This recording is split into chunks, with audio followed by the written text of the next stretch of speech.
When my friend and I discovered that tiny bud, we were practically jumping for joy. It was the first bud of a new species of flower we'd been caring for together. What color would it be? Would it be single-flowered or double-flowered? What would it smell like? My friend and I let our imaginations run wild as we gently stroked the latent bud. It doesn't matter what color or shape you take. You have a safe place right here. So, bloom away without worry. While stroking the bud, I noticed something on the back of my hand. When I brushed it off, it fell to the ground with a soft plop. It looked a bit like a flower, but what was it? They're growing again. I quickly plucked off the new flower-like growths sprouting on my arm. These growths were the same as the thing stuck to my hand that day. There's been no end to them growing back, and it's getting creepy. Even the town doctor couldn't figure out what's wrong with me. The worst part was the way everyone looked at me, like I was some kind of anomaly. As piercing stares struck me one after another, I felt someone squeeze my hand. I looked up to see my friend, smiling like usual. "Thank you," I said. My friend responded with a grin, only to suddenly collapse on the spot. Her face was scrunched as if she were in excruciating pain. Then, something flashed before my eyes. Petals floated and danced in the air. Looking around, I saw that every plant surrounding me was withering. Why? And as if responding to my confusion, the flower-like growth sprouting on me writhed and, all at once, burst into a sickening bloom. These flower-like growths drain the life of anything they touch, whether I want them to or not. My friend was okay this time, but another accident could actually cost her life. Recalling the sight of my friend writhing on the ground, I left town as quickly as I could.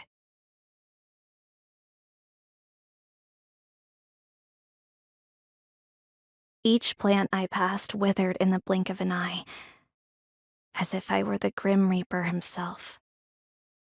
But with each death, new flower-like growths sprouted all over my body, almost as if they were flaunting all the lives they had stolen.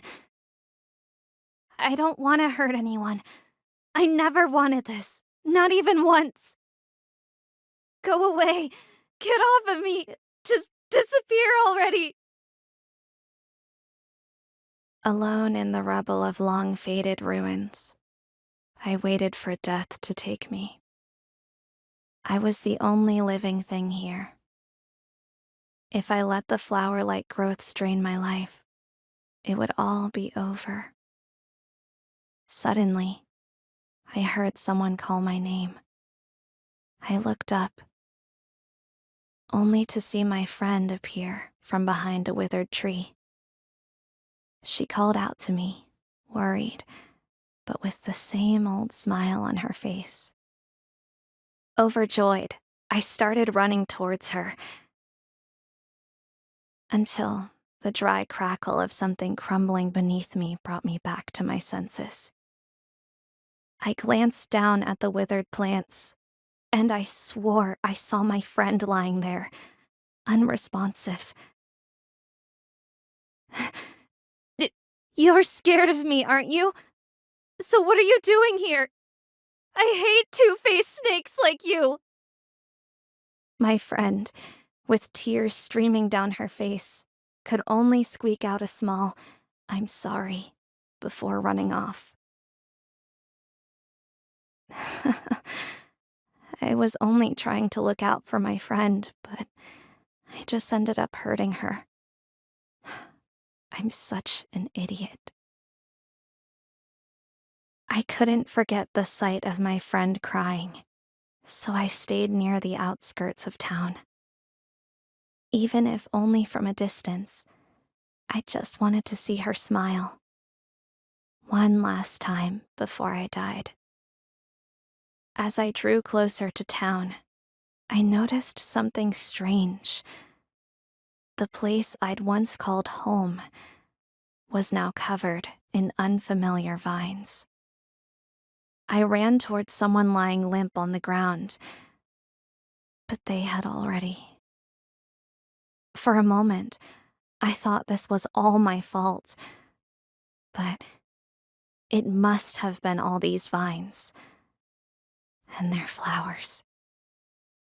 The flowers blooming all along the vines were plump and vibrant, as if they thrived by feeding on the living. They were almost too horrifying to look at. My mind was racing as I rushed to look for my friend, but I managed to quickly find her. Thankfully, she was still breathing, but the vines wrapping around her were littered with buds.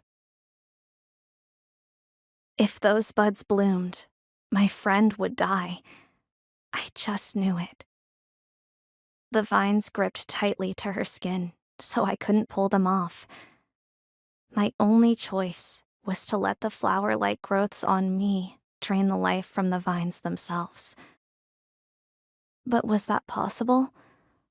What if I ended up draining her life too? At that moment, I felt my friend gently take my hand in her own. I quickly tried to shake her off, but she just smiled at me like she always had.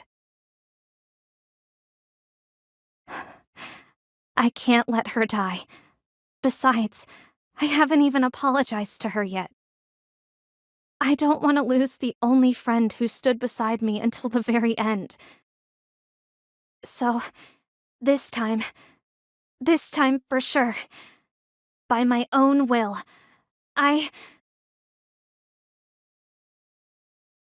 A bright light overflowed from our joined hands, and the flowers all over my body burst into bloom.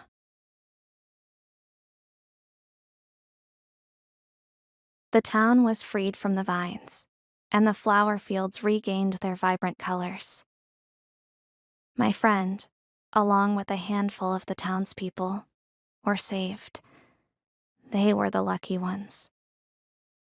As for me, as long as these flower-like growths continued to sprout, there'd be no place for me here. Hearing someone calling my name, I turned to find my friend standing before me. "You're really going to leave without saying anything, huh?" "That's right. It's now or never. If I don't tell her now, I'll never have the chance to." "Then I won't ask. But we can talk if you feel up to it whenever you come back. I'll be waiting here, taking care of our flower." Ah, she never fails to pull me from the shadows and back into her sunlight. Back then, I was able to drain only the life of the vines.